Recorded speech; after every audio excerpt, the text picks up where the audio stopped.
In today's video, I'm going to show you how to make these super soft and delicious sourdough dinner rolls. No yeast, just all sourdough goodness. Oh yeah! To make sourdough dinner rolls, you're going to need some bread flour. All-purpose flour works fine too. I've done it both ways. Then you're going to need some water just to feed your sourdough starter. And then salt. I'm using kosher salt, but any salt will work fine. Then you'll need some sourdough starter, of course, which I showed you how to make in a different video. Then the last ingredients you'll need are some white sugar, some butter, salted or unsalted, and some whole milk. Let's get to it. So this is my starter that I just fed. I had about 25 grams of leftover sourdough starter in here. I just took it out of the fridge, fed it 50 grams of flour and 50 grams of water. In about 4 hours, this should be ready to use. See, what did I tell you? After 4 hours, my starter doubled in size. You might be wondering when to do all of this. When should you feed your starter? When should you mix the dough? When should you bake? Should you feed the starter the night before? Don't worry about it. I've included a link in the description where you can find the full recipe for these dinner rolls, as well as a few different suggested timetables for how you can fit these dinner rolls into your schedule, especially around the holidays. Back to the video. Now it's time to add everything together. So grab your mixing bowl, put it on top of your digital scale, add in 250 grams of whole milk. Then add 57 grams of melted butter. If you're in the US like me, just take half a stick of butter, melt it, and dump it in. Then add 25 grams of white sugar, then 10 grams of salt, and just stir those for a second to kind of dissolve everything. Then add 100 grams of your active sourdough starter.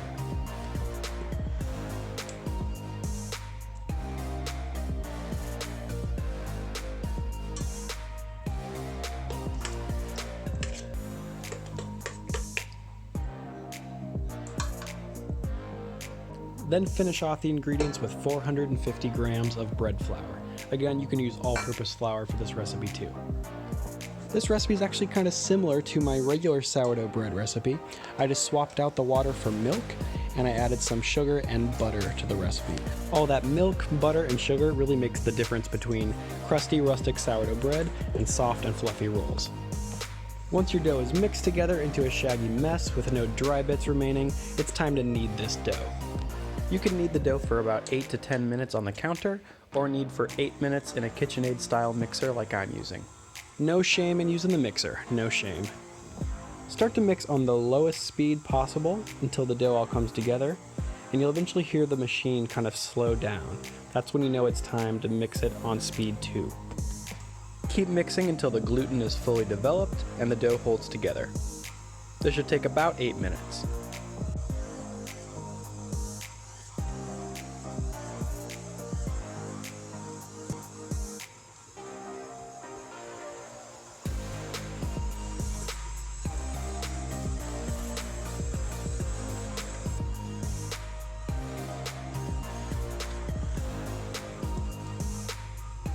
And once you're happy with your dough, turn off the machine and remove the dough from the dough hook.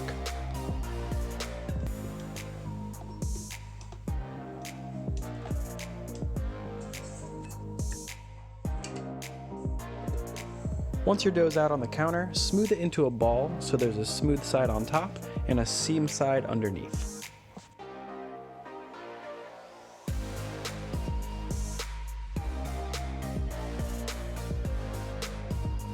There we go.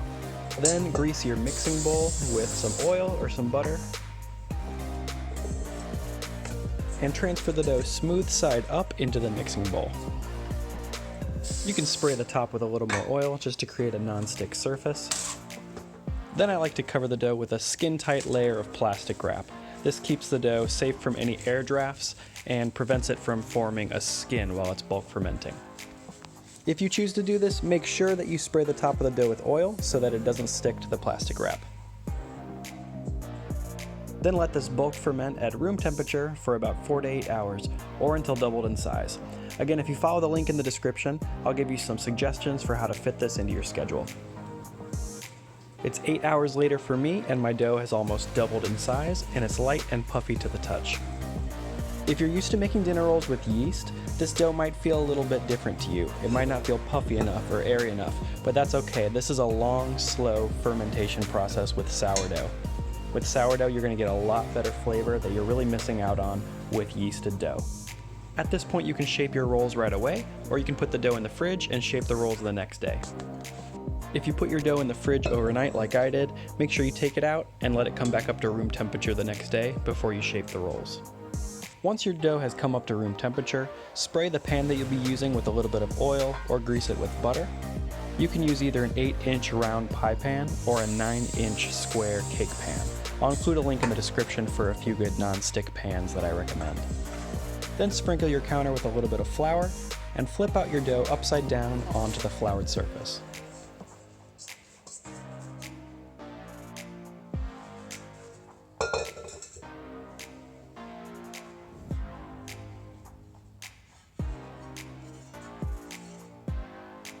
Now it's time to divide this dough into 12 pieces, so get your bench scraper or a knife and try to cut this as evenly as you can into 12.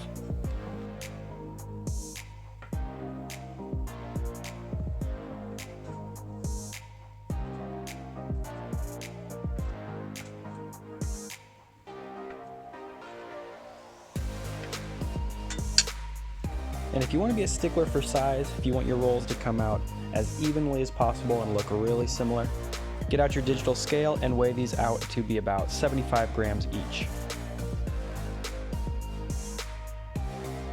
Now it's time to shape each roll into a ball. Here's how you do it. Grab a piece of dough with the floured side down and the sticky side up, and fold each corner of the dough in under your thumb. Keep going around the dough, pulling corner after corner, and putting it under your thumb. Keep going around until all the seam is under your thumb and you have a nice tight ball of dough. Then you can stretch out the top to create a little bit more tension and pinch the seam closed on the bottom.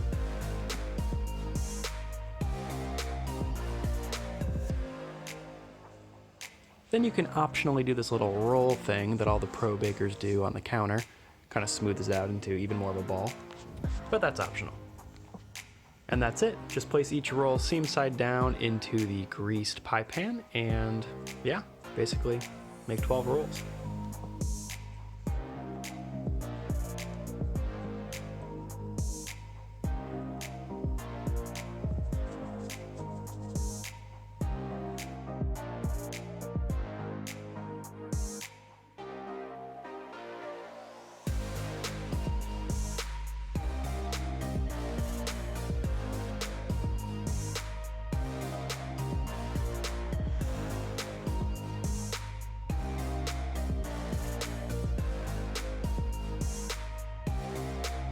And if you place your rolls close together in the pan now, they're going to proof up nice and tight close to each other, and then they're going to bake together in the oven, giving you that nice pull apart roll texture that I really love about holiday dinner rolls.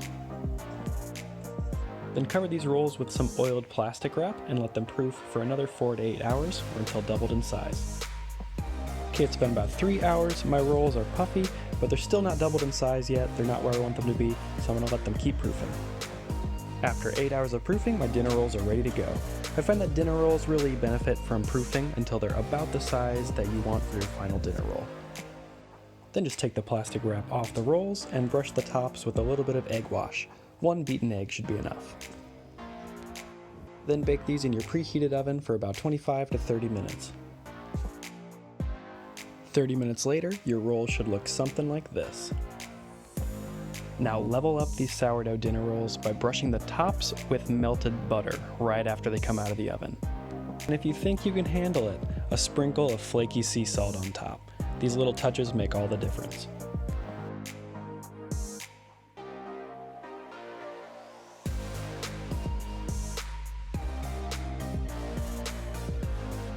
Move these out of the pan onto a wire rack or cutting board to cool down, or heck, just serve them right away. Now let's see how these pull apart, and let's check out what a roll looks like on the inside. Check these out. Oh, yeah.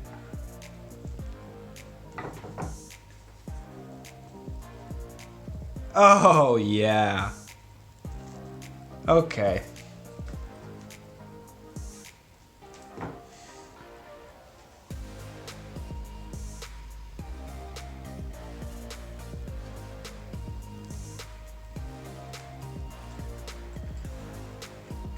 Okay.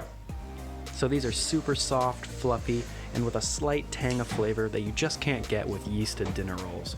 Okay. But really, don't buy dinner rolls anymore. Make these sourdough dinner rolls. They're amazing. Don't forget to click the link in the description to get the full written recipe, and subscribe to the Grant Bakes YouTube channel to learn how to make better bread, sourdough, and pizza at home. Thanks for watching. I'll see you in the next video.